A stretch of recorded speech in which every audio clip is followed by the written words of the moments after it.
Another one? The National Weather Service has issued severe thunderstorm watch number 620, effective until 11 p.m. Central Daylight Time. Oh, great. This watch I'm under it. the following counties in Alabama: Coosa, Jefferson, Shelby, St. Clair, and Walker.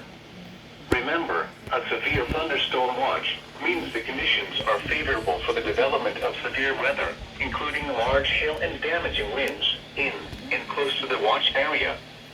While severe weather may not be imminent, persons should remain alert for rapidly changing weather conditions and listen for later statements and possible warnings.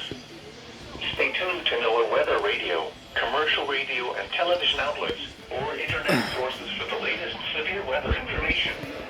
Repeating, severe thunderstorm watch number 620 has been issued until 11 p.m. Central Daylight Time for the following counties in Alabama: Coosa, Jefferson, Shelby, St. Clair, and Walker.